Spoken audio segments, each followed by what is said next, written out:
જય શ્રી કૃષ્ણ મિત્રો. ચાલો આપણે આજે સમોસા બનાવવાના છે, સોનગઢી સમોસા બનાવવાના છે. તો અડધો કપ ઘઉંનો લોટ લીધો છે, એની આછી લઈ બનાવવાની છે. એકદમ સરસની કઠ્ઠી ભાંગી જાય એટલી આછી કરવાની છે. હવે ગરમ મૂકી દીધી અને બે ઉભરા આવે ત્યાં સુધી હલાવવાનું છે. બે ઉભરા આવશે તો ઘટ થઈ જશે, પછી નીચે ઉતારી લેવાનું છે એને અને ઠરવા દેવાનું છે. આપણે સમોસા ચોટાડવા માટે આ લઈ બનાવી છે.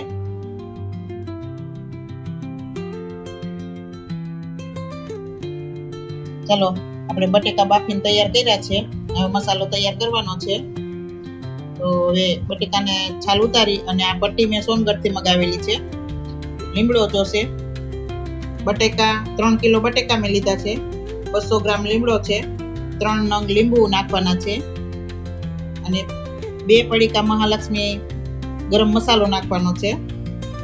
100 ગ્રામ ધાણા લીલા નાખવાના છે. આ રીતની પટ્ટી ગોતવાની છે. આપણે આસાનીથી મળી રહેશે તમને, ગમે ત્યાં બેકરીમાં મળી રહેશે અથવા તો ક્યાંય મોટા મોલમાં હશે. આપણે લીમડાને ડાળીમાંથી પાન કાઢી નાખ્યા છે, ધોઈને કમ્પ્લીટ રાખ્યો તો, અને મરચીને દાંડલી કાઢીને કમ્પ્લીટ રાખી છે. લીમડો અને મરચી બંને ભેગા ખાંડવાના છે અને મિક્સરમાં નથી કાઢવાના, અને ખાણીમાં ખાંડવાના જ છે. મિક્સરનો ઉપયોગ નથી કરવાનો અને આખા ભાંગું ખાંડવાનું છે. બધા લીમડાના પાન મેં ડાળીમાંથી કાઢી નાખ્યા છે. હવે આને ખાંડવાના છે. મિક્સર મારી તો મરચીનું પાણી થઈ જાય, એટલે મિક્સર મારવાનું નથી, અને આખા ભાંગું જ ખાંડવાનું છે. હું આગળ ખાંડેલું તમને બતાવીશ તૈયાર કરેલું.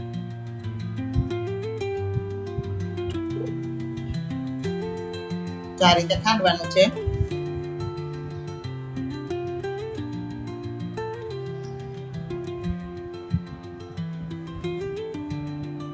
આપણું ખંડાઈ ગયું છે. આ રીતનું આખા ભાંગું ખાંડવાનું છે. એકદમ રસ નથી કરવાનો. હવે આને તેલ મૂકવાનું છે. આપણે બકડિયામાં 100 ગ્રામ તેલ મૂકવાનું છે. તેલ નોર્મલ આવવા દેવાનું છે. બહુ તેલ નથી આવવા દેવાનું. નોર્મલ તેલ આવે એટલે આપણે ખાંડેલો મસાલો જે છે, મરચી ને લીમડી, એમાં નાખી દેવાનો છે વઘારમાં. અને ફૂલ તાપે આને હલાવતું રહેવાનું છે. મરચીનું અને લીમડાનું પાણી બળે ત્યાં સુધી હલાવવાનું છે 10 મિનિટ સુધી. 10 મિનિટમાં લીમડાનું મરચીનું પાણી બળી જશે. આ રીતે હલાવતું રહેવાનું છે. ગેસ ફાસ્ટ રાખવાનો છે. એકદમ સરસ સુગંધ આવે ત્યાં સુધી આને હલાવવાનું છે. ચડી જશે, પાણી બળી જશે એટલે આની સુગંધ સરસ આવવા મળશે. આમાં મસાલા કોઈ જાતના નાખવાના નથી. આગળ મસાલા બધા બટેકામાં નાખવાના છે. મારી ચેનલને લાઈક કરો, શેર કરો અને સબસ્ક્રાઇબ કરો. બસ આપણો મસાલો સરસ ચડી ગયો છે. હવે ગેસ બંધ કરી દઉં છું.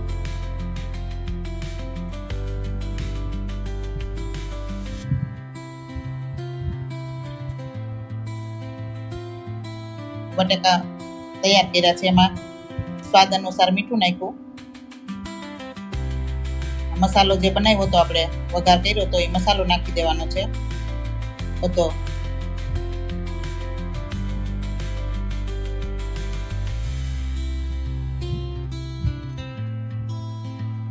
હવે ધાણા નાખું છું. 100 ગ્રામ ધાણા નાખ્યા. જો આપણે આ મહાલક્ષ્મીનો મસાલો નાખવાનો છે. 2 પડીકા 10 વાળા 2 પડીકા મેં નાખ્યા છે. બીજો મસાલો નહીં નાખવાનો.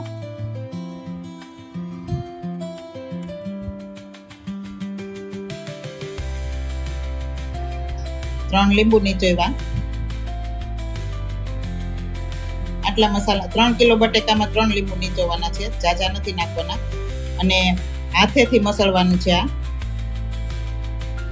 એમાં મશીન મારવાનું નહીં, હાથેથી જ આ બટેકા મસળવાના છે, નહીંતર ચીકણા થઈ જાય. એકદમ સરસ હાથેથી હલાવી અને મિક્સ કરવાનું છે. તો આપણો મસાલો તૈયાર થઈ ગયો છે સરસનો હલાવીને.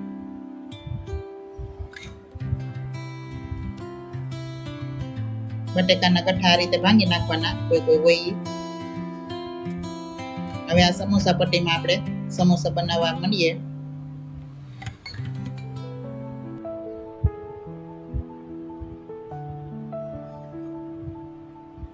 આ રીતે આપણે સમોસા બનાવવાના છે. પટ્ટી આ રીતની આવે પતલી. 1 ચમચી જેટલો મસાલો નાખવાનો. આ રીતે વાળી દેવાનું છે અને આ લય બનાવી હતી એનેથી પેક કરી દેવાનું છે. આપણું સમોસું સરસ બની ગયું ને, જો આ રીતે બનાવવાનું, આ રીતે પેક કરવાનું છે, વાળવાના. મસાલો જાજો નહીં નાખવાનો, હંમેશા થોડો મસાલો જ નાખવાનો. 1 જ ચમચી મસાલો નાખવાનો. જો આ રીતે નિરાયતે વાળવાના.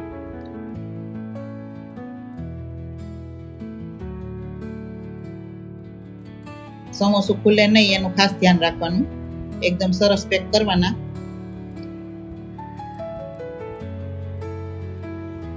દબાવી અને મસાલો નહીં ભરવાનો, થોડો થોડો ભરવાનો.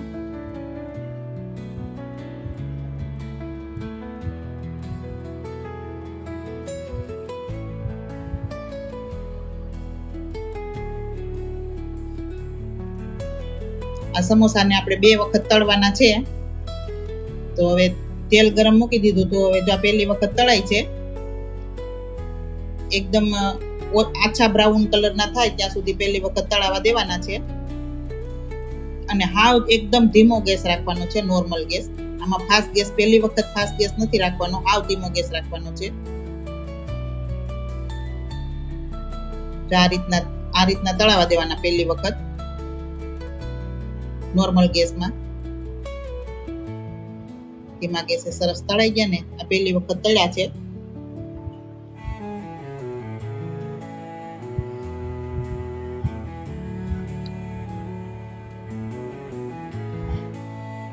ધીમા ગેસે આપણે તળશું એટલે એકદમ સરસ ફૂલી જશે સમોસું અને એકદમ ક્રિસ્પી બનશે.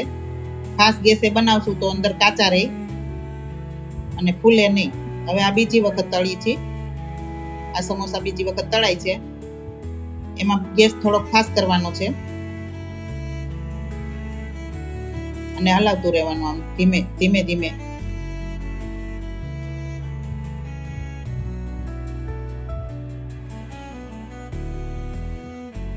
એકદમ હવે બ્રાઉન કલરના થવા દેવાના છે મસ્તના, એટલે ક્રિસ્પી મસ્ત બની જશે. જો સરસ થઈ ગયા છે ને, એકદમ ક્રિસ્પી થયા છે અને ફૂલી ગયા છે. આ રીતના તળાવા દેવાના છે બીજી વખત. આ સમોસા આપણે ચટણી સાથે અથવા તો લીંબુ સાથે સર્વ કરી શકીએ છીએ. ફરી મળીશું આપણે નવો વિડીયોમાં નવી વાનગી સાથે. ત્યાં સુધી આવજો.